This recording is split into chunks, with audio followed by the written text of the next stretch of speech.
Hello and welcome everybody. Thank you for joining us today at Protecting Democracy Through Cybersecurity. We're thrilled you're here. My name is Michael Kaiser. I'm the president and CEO of Defending Digital Campaigns, and I'll be one of your trainers today. And a little bit later, Betty Fleming will join us as part of the training as well. So thank you so much. Just a couple of little housekeeping items here. This is a nonpartisan training. There could be attendees from various parties with various points of view. So we understand that. We ask that you be respectful in the chat and limit comments to relevant content in the training. Just a couple of notes here. On the chat itself, public is exactly what it says, public. If you post there, everybody's going to see it, which we're fine. We love to have comments in there as we're going along, and people might ask a few questions along the way. But if you have a specific question that you'd like us to answer, just drop it in the Q&A, and that's private. And Betty and I will take a look at those as time goes on and get back to you. So again, public in the chat, private in the Q&A. So just a little bit about DDC in case you don't know us. We're nonpartisan, non-aligned nonprofit organization. We have an FEC advisory opinion, which allows us to operate in a very special way. It allows us to give away free cybersecurity products and services to eligible entities. Those entities are House campaigns that have raised more than $50,000, Senate campaigns that have raised more than $100,000, national committees, RNC, DNC, et cetera, as well as state parties with a couple limitations there, but we're happy to talk to you if you're a state party and figure out how we can get you stuff. We've been around since only 2019. In the 2020 cycle, we helped more than 180 campaigns. And to date, we've given away more than $2 million in product. So I always like to start with some general truths about cybersecurity. And this is important for framing how we look at the whole issue. So one of them is that we're only as strong as the weakest link in any chain.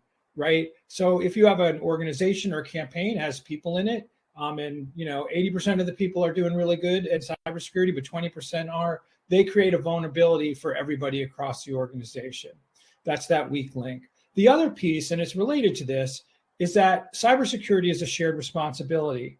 Especially in, when we're talking about campaigns and organizations that don't have huge, infrastructure around cybersecurity in terms of human resources and others, a lot of the responsibility for security falls to the individual computer user, right? We all have technology in front of us.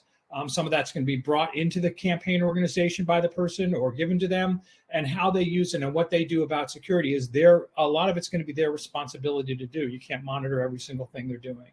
And the other truth is about the money, right? And this isn't about spending a lot of money on security. In fact, it's kind of the opposite. It's about you can only put in security that you can manage, right? You can't be layering in all these products and things if you don't have resources to manage them. So you have to manage within what you're capable of doing. And the good news is there's plenty you can do. And that's what this training covers, with limited resources around cybersecurity. Another general truth, and we'll talk a little bit about the resilience piece later, though, is that cybersecurity is about resistance. Obviously, you want to prevent bad things from happening, right? That's kind of the goal of security. But it's also about resilience, and that's about bouncing back when something bad happens. And that is really a fundamental element of cybersecurity, resilience piece, that just does not get discussed enough because a lot of focus goes into prevention. And the other thing that I think this is my last one on my long list of universal truths is, and especially if you're running a campaign or an organization, and we'll talk a little bit later about the culture, creating a culture of cybersecurity, but you have to create the expectations in your campaign or organization about the actions and behaviors that you want people to do, right? That is really important. That is leadership in cybersecurity, and that is expressing the kinds of things that you want people to do. We have a sample policy in our knowledge base, and we'll talk a little bit more about the knowledge base as time goes on. So let's talk about risk, because we can't talk about cybersecurity without talking about risk. And risk, quite simply, the simplest definition is it's an exposure to danger. And we're exposed to danger all the time, right? crossing the street is an incredibly risky proposition. If failure to cross the street properly can, result in serious injury or death, right? And that's not, hyperbole, that's the truth. So risk isn't something to be afraid of. It's something and that we can manage, right? So we do quite effectively with crossing the street. I mean, just think about it for a second. Every kid gets trained to look both ways before crossing. There are traffic lights that tell you when to go and not go, walk, don't walk. There are marks in the road that show you where the appropriate place to cross is. It's a risk that we manage. Even a very busy street with many lanes can be crossed quite successfully for our entire lives, right? High risk, well managed. The same is true in cybersecurity. You need to be able to manage risk. You need to be able to know what that risk is, right? Forecast it and then mitigate it. And that's a lot of what this training will be about today. The other thing I think which is special in cybersecurity to pay attention to, if you watch the news, if you, see the reports, if you, looking in Twitter feeds, you're gonna hear a lot of gloom and doom in cyber, right? Not, all kinds of things have been compromised, from baby monitors to pipelines and all these things that could happen, right? Well, if you're running a campaign or an organization, you cannot have a cybersecurity program that's trying to focus on every possible thing that could happen. You must narrow your focus to the things that actually might happen to you. And that's step one in risk management, focusing on the mights. And then when we think about risk management, we think about two kinds of risk. There are the general risk, right? This is what we can forecast, and these are sort of applicable to any computer user anywhere, right? And then there are specific risks. There are risks that may be specific to your campaign or organization for a variety of reasons, and we'll talk about some of those. But let's talk about some of the general risks first. And so it starts with who are the bad actors, right? And we know who these folks are. They're cyber criminals, steal stuff on the internet to monetize it, whether it's credit cards and personal information or access to bank accounts to steal money, right? That's their goal. They're all about the money. There are nation states, obviously, who would desire that our democracy does not succeed, and they would like to interrupt what we're trying to do and disrupt what we're trying to do. In this space, we also have hacktivists, right? These are people who are, seeking to disrupt in order for a social or political end, right? That their desire is to not have an idea prevail, not have a candidate who they disagree with prevail, right? To shed light on injustice, some hacktivists do. So, and there's something to be aware of in this space, which, might not be applicable in other areas like, as a home computer user, for example. So then when we think about the things, so those are the people who we know are out there, what might happen, these are the things that we think are the highest likelihood to happen in a campaign or organizations in the political space. One, attempts to get into accounts, to steal credentials and get into accounts is the number one thing that we want people to defend against. That's where the most damage can be done, right? Once I'm inside an organization, there's all kinds of things I can do. I can send out emails that look like they come from that organization. I can steal documents. I can do, there's a lot of things I can do. I can insert malware, into the network and those kinds of things. And that is what most bad actors are trying to do. All of those bad actors would be trying to steal credentials. There's your website, which could be defaced and taken down, and we'll talk some more about that. Obviously, phishing attempts, not only as a general computer user, you're going to get phishing attempts into your inbox, but you're going to, in this space, you're going to get targeted attempts because of the hacktivists, because of the nation states, because of the outcomes that people are trying to change. There are going to be things that look very, very specific into this space. May even look like they come from another campaign or from a related organization or maybe from a news organization, right? Reaching into you that really speak to you. And these are all about psychology, right? And in a fast-paced campaign where people are doing lots of things, these are the kinds of things people might click on by accident. Mistakes can be made, and we'll talk a little bit a couple times during this training today, but mistakes can be made, right? Somebody could just click on something they weren't supposed to, and that, or forward a document that shouldn't have been forwarded outside of the organization. And then what might happen is that your personal accounts, as well as your organizational or campaign accounts, might get attacked, and we'll talk about that a little bit down the line as well.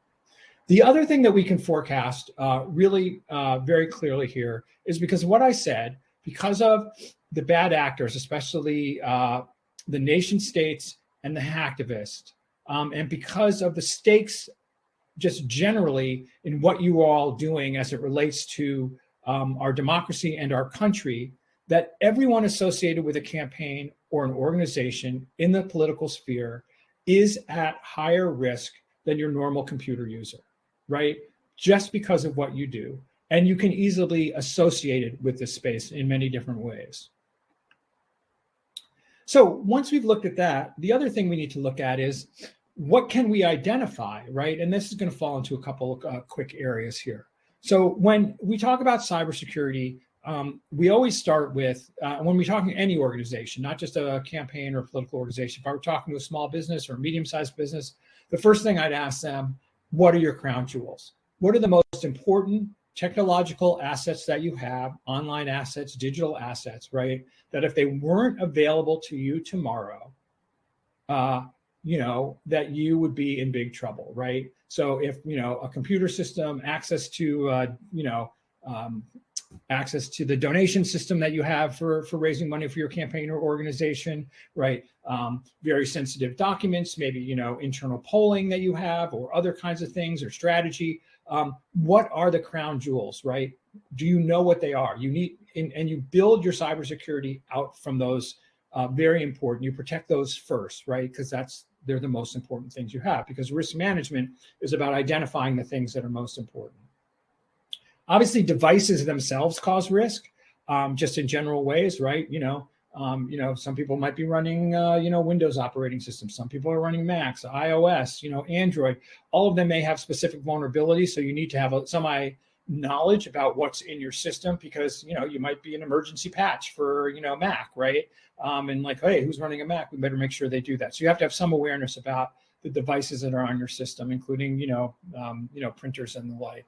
Now, the who question is really interesting in this space, right? Especially in the campaign space, because who is not traditional in the campaign space. Campaigns are squishy perimeter enterprises. So meaning that there's not like necessarily a hard wall between who's working on the effort. So you obviously have your campaign staffers. You might have some key volunteers. You might have many volunteers. You obviously have the candidate themselves. And candidate might have spouse or family members, partner, who is associated with the campaign by their relationship to the candidate, those folks.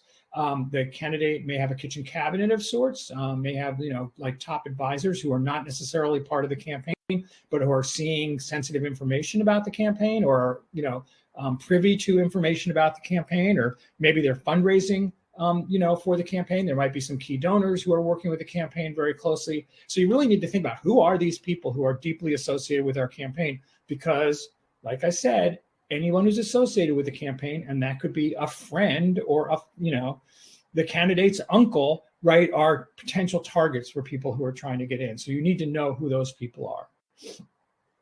What are any activities or circumstances that might be going on that you need to be aware of, so that change over time?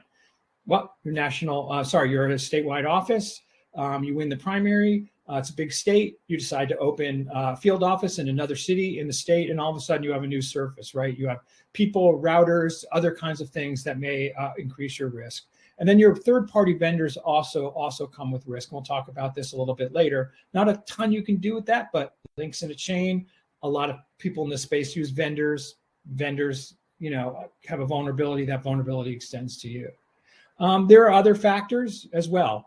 Taking on a well-loved incumbent, right, could make some people angry. This is America. We kind of have to talk about this. Is your candidate from an underrepresented group, based on their religion, their gender, their sexual orientation, their country of origin, their race. These are factors which, may increase your risk, not necessarily automatically, but you need to assess them in the context of the campaign that you're running.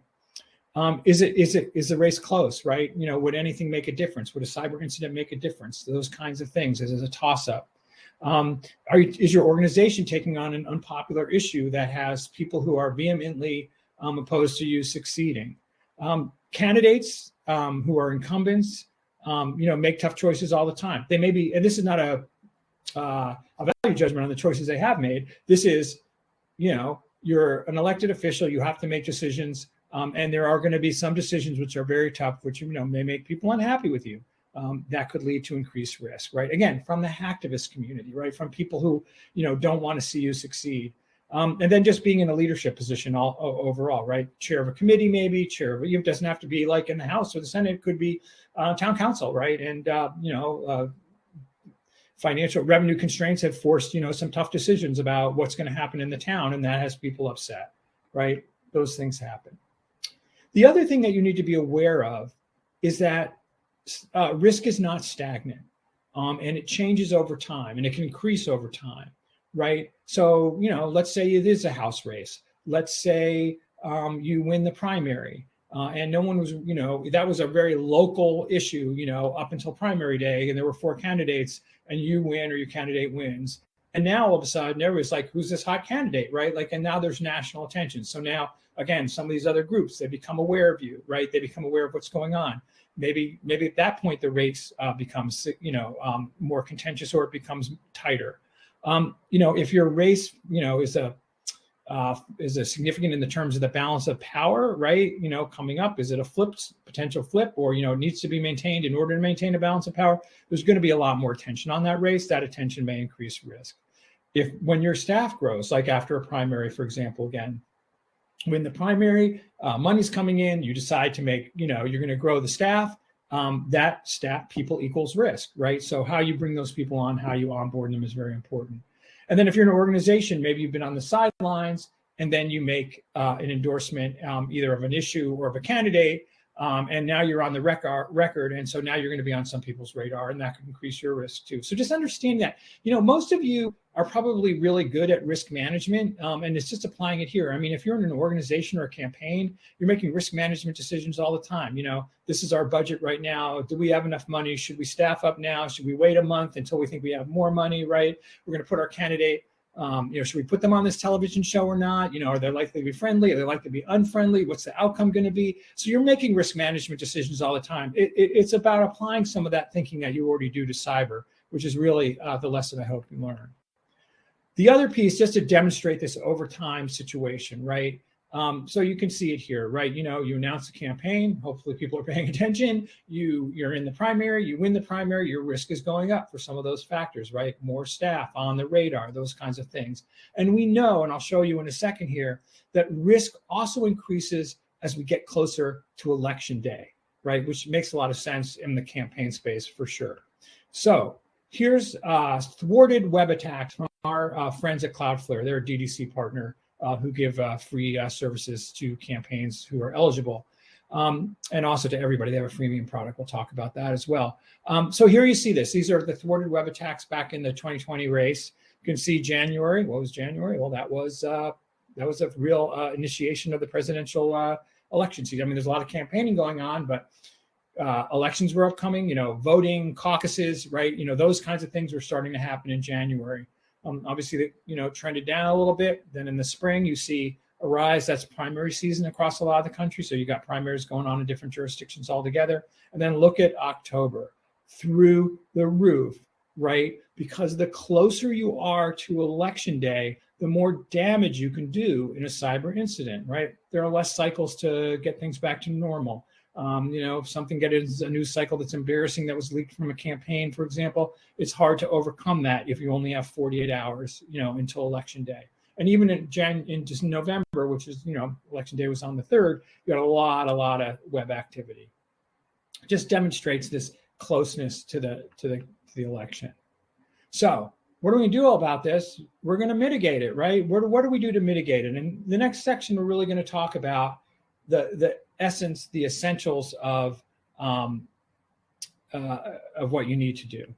So there are 6 things that we think are really critical: strong authentication, protecting websites, using encrypted communications, securing shared accounts, incident response, and creating a culture of cybersecurity within an organization.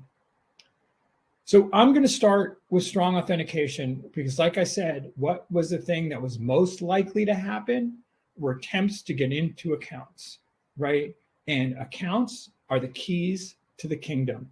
and you want the biggest lock on the castle door as you can have. And so, if you only do one thing as a result of this training today, you are going to implement the strongest authentication and account security on the highest risk accounts that you have. Risk management, the crown jewels, the highest risk accounts. So, just for the record, what is strong authentication? Authentication is only legitimizing access to an account, right? That the person trying to get into this account legitimately is allowed to do so. You've heard it called a lot of different things, and my colleagues in cybersecurity have not done a good job on this. We all haven't. We call it the same thing, a lot of different names: two-factor authentication, multi-factor authentication, two-step verification. I like strong authentication. The biggest lock that you can put on the door, you put on the door. And the best lock there is a security key. And a security key is a piece of physical hardware that plugs into a USB port on your computer, or can plug into your phone, or can have an NFC and connect to your phone through NFC that you use when you log on. It sometimes is referred to as a token or a key.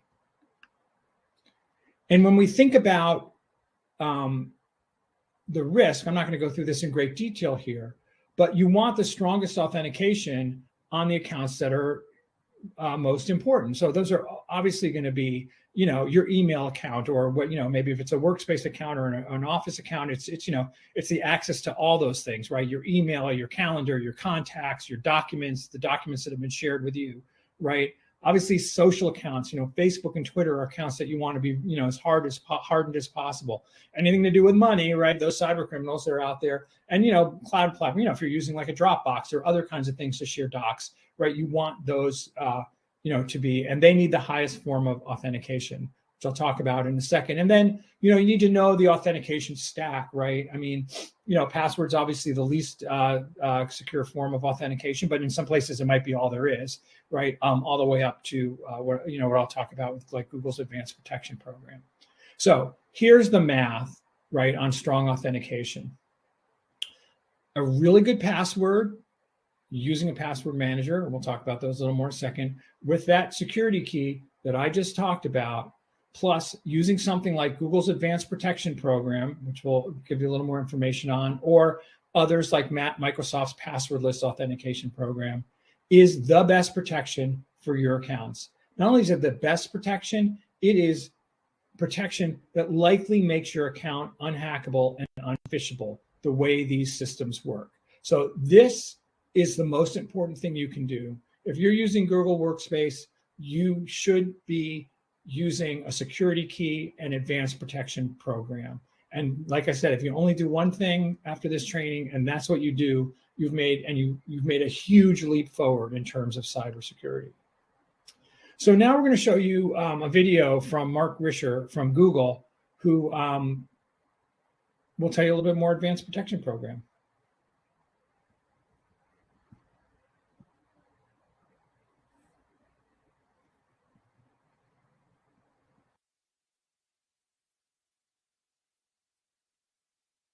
At DDC, we really have the cooperation of a lot of our corporate partners in bringing these really important security products into the political ecosystem.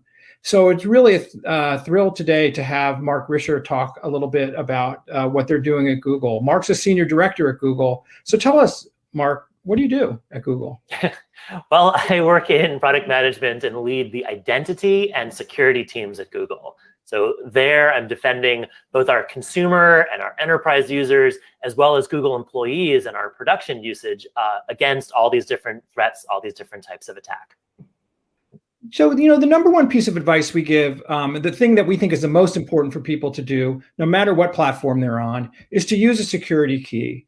Now, when we talk to Google Workspace users or people who have Google for their own personal accounts, we often talk to them, especially people in the political environment, about turning on what we call Advanced Protection Program, or what we fondly call APP. I think it'd be really good to hear from you about the 3 pillars of APP, which I've heard you talk about a little bit in the past, and how that works and why it's so critical that people in this particular environment use APP. The Advanced Protection Program, APP, is something that we invented at Google because while we strive to protect every user across our platform, we recognize that there's some for whom the likelihood or the impact would really be off the charts. And so the insight that led to Advanced Protection is trying to create one step that allows people to get into that highest level of defense. And the three pillars you mentioned are really representing the three different surface areas that we want to defend people. The first one is core authentication. How do you sign into your account?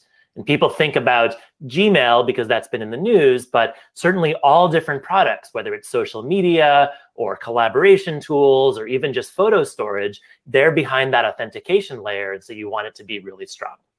Now, there are no silver bullets. There's no panacea in security, but these FIDO security keys are about as close as you can get. They are very convenient, and they dramatically reduce the chances of anybody getting into an account. And so that authentication step is guarded by security keys, either something standalone or increasingly what's built into your phone or laptop. The second pillar, though, is around the usage of Google products. So for example, in Gmail, we turn on additional scanning for viruses or malware attachments. In Chrome, likewise, we look at downloads more carefully. In the Play Store, if you use Android, we protect against installing untrusted apps. All these different product controls are the second place that people might be vulnerable. And then the third pillar is other apps, non-Google apps. We want to help avoid either unintentionally or through misguided reasons, installing a third-party application that gets access to that sensitive data and itself presents its own attack surface. And so the third pillar is limiting access to these untrusted applications from your sensitive data. That's really helpful. And I think it's really important for people to understand sort of the breadth of the APP protection. So, DDC really appreciates what Google support you're giving us, the support for this training effort that's underway now, and your support in general, I think, for the political space and the space that involves high-risk users. So, but I also know that you have a personal interest in this space as well. So maybe you could talk a little bit about why you feel this is so important. It really is about helping people. When I get support calls or when somebody reaches out on instant messaging or through social media to say that they've been attacked, they have this feeling of desperation and this feeling of panic, which I can totally relate to. And so our goal is to provide some clarity and to keep people from getting into that, plain and simple. In security, they talk about FUD, fear, uncertainty, and doubt. And unfortunately, the way that the media and security vendors often approach this problem is by increasing the fear, like talking about there's hackers out there and they're gonna get you. And what we've really tried to do is to bring that back down, again, by making our products secure by default and by creating programs like Advanced Protection, which allow you to take one simple step, or in many cases, 0 simple steps, and get that best protection, get that peace of mind, and allow people not to feel this need to be security experts, but instead to be able to get on with what their real job is, and we'll take care of the difficult parts. Thank you, Mark. I think your insights are, really will pave the way for people to increase their use of security. So we really appreciate your time. Thank you. My pleasure. Thank you for what you do. It really helps a lot.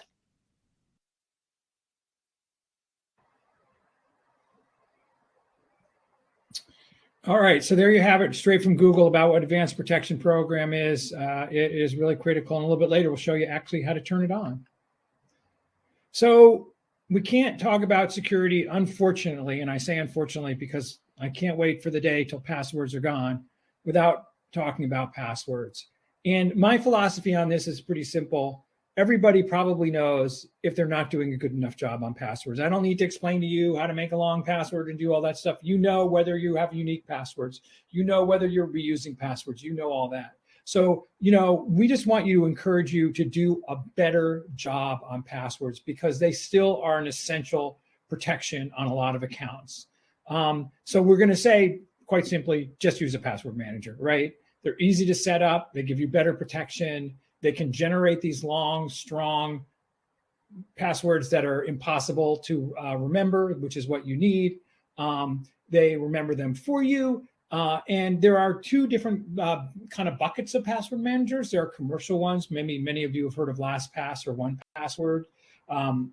We have a LastPass deal for eligible campaigns that's free, but you pay a fee and you have a lot of management capabilities on those. They're very strong. And on those, all you need to do is remember your master password. So when you go to log into a site, you just put in the master password, you remember that, and it logs you in automatically. You can also then add a layer of authentication on those with a key or an authentication app. So, you can have a very strong, a base of passwords. However, they're also available in really good password managers are also available in, the most popular browsers right now, Chrome, Firefox, and Edge. And, if you're going to log into an account and you look up in the URL bar and you see a little key, that means there's a password manager there. And if you click on that, it will ask you whether you want to save that password for the future. And and there are ways to manage all those passwords. They're very robust programs. And if you want to get started today with a password manager and you don't have one, you can use the one that's already built in to your browser. So your website, protecting your website. The website is your public-facing presence, obviously, right? But that makes it a target. What can happen? It can be defaced, right? People can try to put things onto your website are irrelevant or embarrassing. They can try to change the content, right? Like, what if they were to get in there and change the hours that the polls were open, or perhaps take out a part of your website that's a place where you were offering to give people a ride to the polls on election day. Those kinds of things, right, could be very detrimental to you. And of course, they could be subject to distributed denial of service attacks or DDoS attacks, which are just basically flooding the zone with requests to get onto your website, which means that no one can get on it. So you protect your website. You heard me mention Cloudflare before. There is a free Cloudflare product for everyone. And any website, any organization can use this DDoS. It's really basically a DDoS protection for free. They have a higher level of protection for DDoS eligible campaigns, Cloud for campaigns. Most of you are probably using these days, almost every single website gets developed by, someone not in-house, but, a developer. But find out what they're using for a host. I mean, a lot of campaign websites are not that complicated. If you end up using something like Squarespace, you don't have to worry about things like, updates to content management systems and those kinds of things, which can create vulnerabilities, right? And so I say learn more at the knowledge base. We'll talk a lot about the knowledge base over time here, but we have a lot of information about how to actually turn on Cloudflare and step-by-step instructions. So encrypted communications are really an important element of protecting sensitive data. And encrypted communications, and these include things like Wicker, Signal, WhatsApp, they use what's known as end-to-end encryption, right? So I send a message, hello, have a nice day. It's scrambled. No one can read it. No one can see what's in that message. It gets unscrambled on the other side. Hello, have a nice day. And what's in between is protected. So it really is important to understand when this is to be used, right? It's great for one-on-one communications. So, we're just having an exchange. I want to send you something that I don't want anybody else to see, something that I want to end up in an email box, like maybe a report or something like that. There are, some of them allow group communication, some allow attachments. Things like Wicker allow phone and video calls in this end-to-end. You can text, share messages, you can time things to disappear over a certain amount of time. Signal is obviously free. We have a discount from Wicker is free for smaller organizations, and we have a discount for larger organizations. But the most important element of this, because many of you are probably using some of this, is actually, back to that leadership piece in the very beginning, create expectations. You got to tell people, this is when we use encrypted communications. When we send these kinds of information between ourselves, we use encrypted communications. We don't use email, right? Or we don't use our regular text messages. We use encrypted. And that's really creating again, a policy and an expectation about how information gets shared within your organization.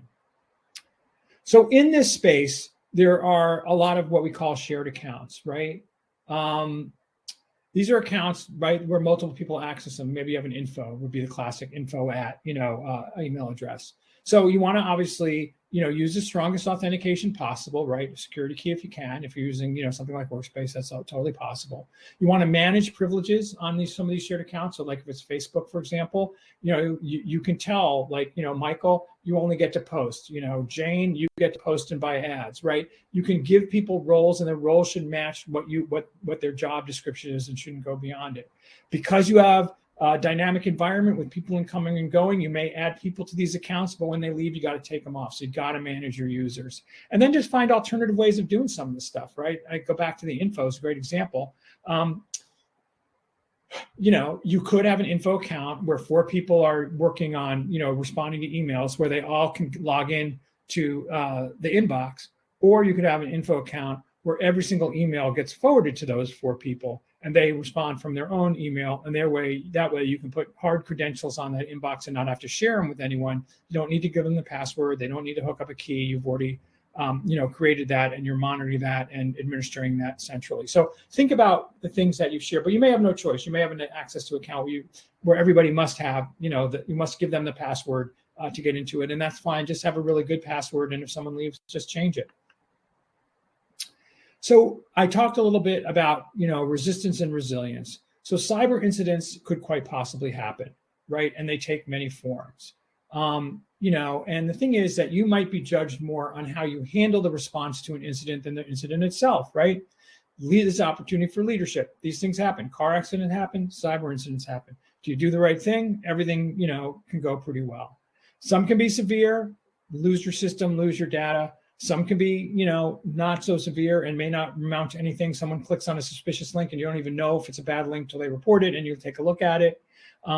Not all bad actors are coming out after you. They can be accidental things, like devices with sensitive information is lost, or information is mistakenly, forwarded. And not all are in your network, right? What happens if, your vendor that you get data from, or that has stored some of your records, if they have an incident and your information gets lost. So, all these things are possible. And the worst time to think about this, of course, is an incident after it happens, which is why we really promote being prepared for a cyber incident, right? So have clear reporting requirements, right? Make sure that people really understand who they tell when they see something that's wrong. Have a response team that includes, leadership of the campaign or the organization, comms folks or PR, because there's likely going to be a public-facing part of this, and you want to make sure your messaging is good. Obviously, IT or cyber support, and legal. You want to notify your legal as quickly as possible, right? And because your legal requirements are going to vary by state, there's like 46 or 47 different state data breach laws. And so, depending, and this is why you need legal help, because depending on what happens, like, if there's, a lot of lost data, you may be required to notify people who are affected by the data breach, right? You may also have to report that breach to another authority, like within the state, or to an AG, depending on the law. Some states require that you require credit monitoring in the case of a data breach to people who are impacted. So you really want to have some idea about that before before an incident happens. You want to ask your vendors about what they do. What would they do if they had an incident? When would they notify you? What kinds of measures would they take, right? And in general, the applicable law is the state in which the person resides. So if you're a campaign that has donors from many different states, or an organization, you may fall under not the state they're in. It could be another state, right? So we have a huge section on our website about incident response, and I encourage you to take a look through that. We also have some stuff in the knowledge base about incident response. So now I'm going to turn this over to Betty, and Betty's going to do a live demo on how to turn on Google's Advanced Protection Program. So I'm gonna, hey, Betty. Hi, Michael. Onboarding and support. Good to have you here. Thanks, Michael. Let me just switch it over to my screen. Hi, everyone. So as Michael mentioned, I am DDC's Director of Support and Onboarding, and I am going to show you how to turn on Google Advanced Protection Program for your Google Workspace and personal Google accounts. So you'll want to start by Googling Google Advanced Protection Program. We're going to click on the first link. And this will take us to our landing page. You can also type google.com/advanced protection into your URL to reach this page. So once you're here, you want to look over to the top right and click the Get Started button. And it's really going to walk you through all of the steps. So then click Enroll, verify your credentials. And this part is going to look a little different depending on the different type of account you have. If you have a Google Workspace account, it will prompt you to use your phone as the first key. And if you have a Google Personal account, it will prompt you to use a physical security key as the first key. There's no right or wrong way.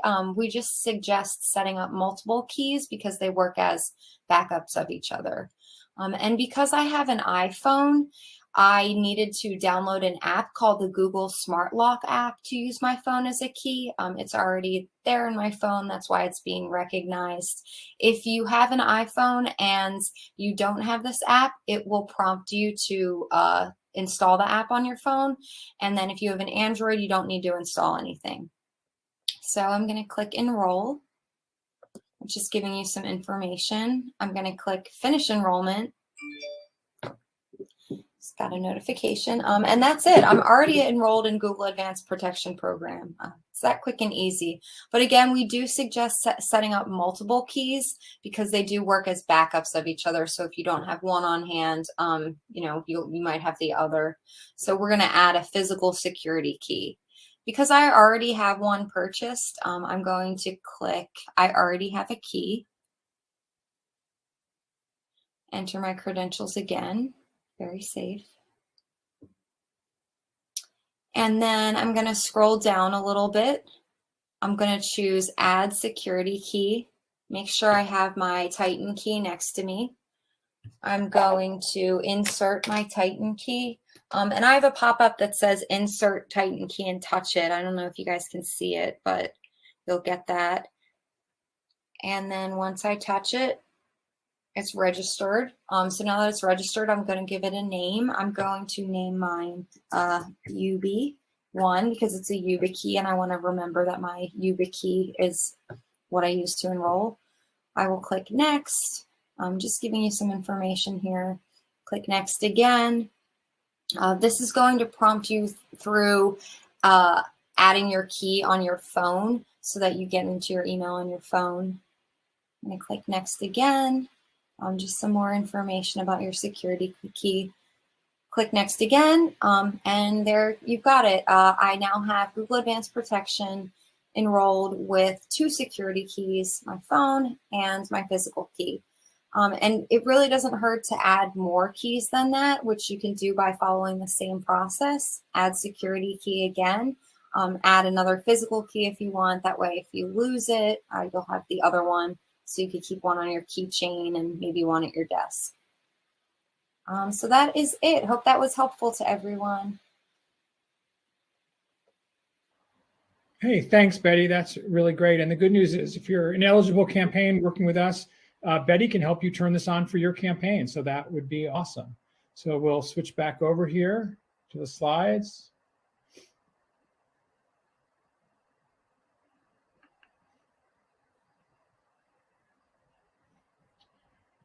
We'll move right along here in this last, few minutes. So obviously, people are a very important part of your organization, and creating a culture of cybersecurity is very important within your organization. People are a huge asset in cybersecurity, but they also bring with them a lot of risk, right? They're an asset because links in a chain, right? Shared responsibility. Everything they do to protect themselves protects the organization around them at the same time. And it's really important and it makes a difference. They're the people that are going to see stuff. They're going to see SMS phishing texts. They're going to see phishing in Facebook. They're going to get the stuff in their inbox, right?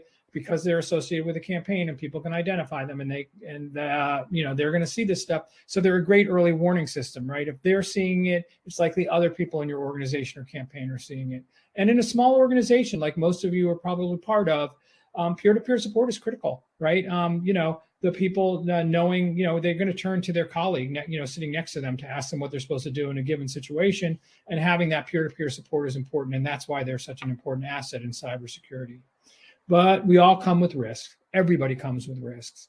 You talk to the chief information security officer, usually the top cybersecurity person in an organization, they'll say everybody's at risk, and they're at risk because the bad guys are smart, right? They're changing their methods all the time. They're using psychology. There are things that, there are vulnerabilities that they may know about that no one else knows about. We call those 0 days, right? Again, links in a chain. It only takes one person, right?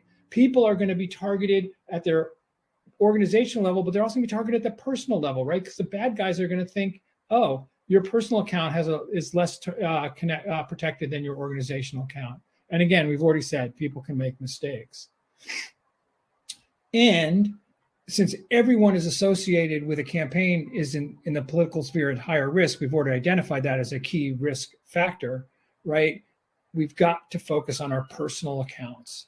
So there is a super thin line between campaign work and organizational work and personal, and there may be none at all. Some people may be doing work for you on their personal accounts, so they must be secure, right? Just so you understand, these accounts are gateways. So if I can get into your personal account, maybe I can find a way to get into your account, or I can phish someone who's in the campaign from your personal account saying, oh, I'm writing from my home account. Just look at this doc. I'm sorry, I didn't send it the other way, and boom, they're in, right? Your cybersecurity efforts need to reach those associated with the campaign, right? I mean, again, the bad actors are going to think that these accounts are less protected.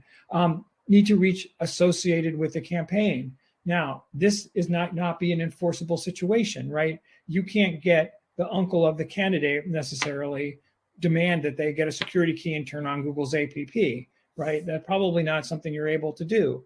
However, they must find a way to be aware. You must find a way to help them be aware of the risks that they have to the campaign and to themselves by being associated with the campaign when it comes to cybersecurity. We'll talk a little bit about this in a second. So this all leads to encouraging the protection of personal accounts, right? By now, you should know that this is a focus on the basics: security keys, multi-factor authentication, and a password manager, right? Encourage safety on social media. Like, think about what it's okay that people share about the campaign or organization, or not okay that they share.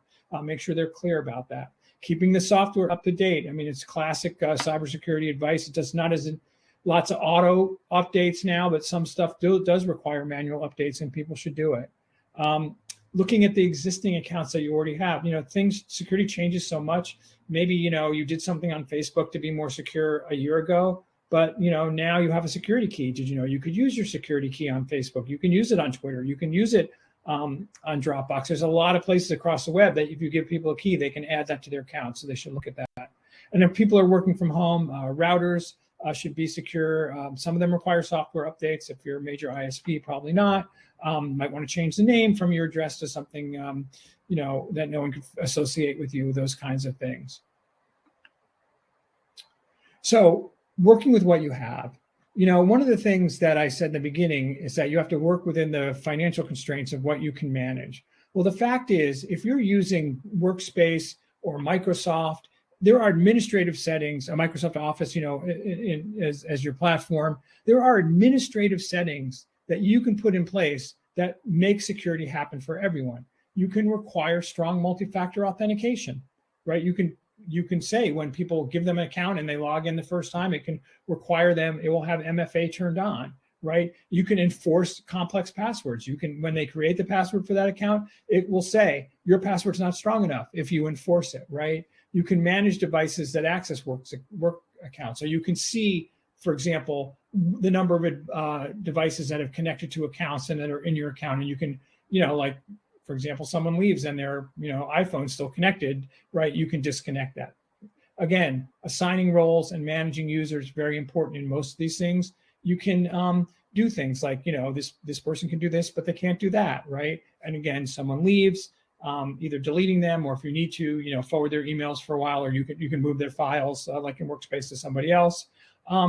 And then in some of them, like certainly in Workspace, you can set default apps, right? So and extensions. And so that's the only ones that people can use. So they can't go out and start putting extensions in their browser that might cause cybersecurity risk, because you've said these are the 5 that we approve for people who are in the campaign domain, and you can't get any other ones, right? I mean, people can come and ask you, and you can look at them and decide whether you want to add them. But basically, you can establish those parameters from the start.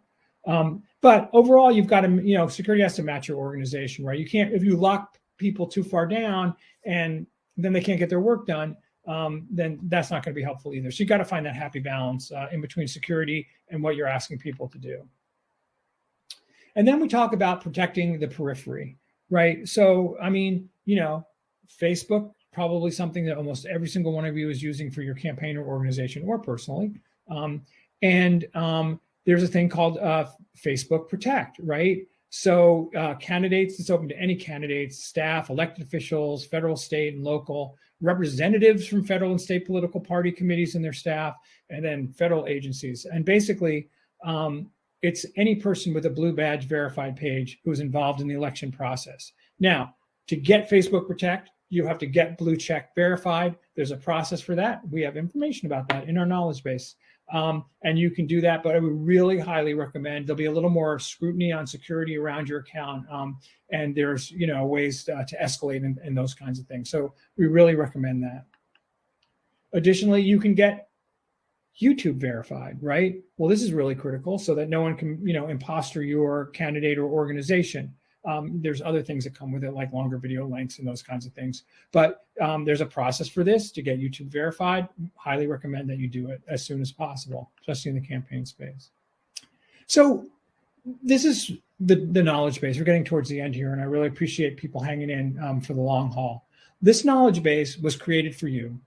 We talked about a lot of things that you're supposed to be doing. We showed you how to do like the APP turn on, but the knowledge base is chock full of stuff like this. For example, you want to go turn on Cloudflare for free for your organization. We'll show you how to do it. We'll show you how to look up your domain name server, which is something that you'll need to have in order to turn on Cloudflare. We have step-by-step instructions around things like that. We have all the information that was covered today is in the cybersecurity basics section. And then we have topics from, strong authentication to passwords, to, other topics that might be of interest, and lots of instructional material. It's really designed so you don't have to be out there searching around the web, and doing a web search for turn on APP and get 9,000 results and not know which one is correct. These are curated for you, for people in this space, and I highly recommend that you check it out. So, like I said, if you're an eligible campaign, there are some things we have. We have more than this, but we have LastPass for free. We have security keys from both Yubico and Google for free. We have this advanced Cloudflare protection for free, and we have a discounted Wicker for larger organizations for free. And there'll be more to come as the campaign season moves on. But before you go, we'd love you to give us some feedback. We really try to build these trainings around what's useful to you. So Ashton's going to slip in here a little survey that if you could fill it out before you leave, we'd really, really appreciate it.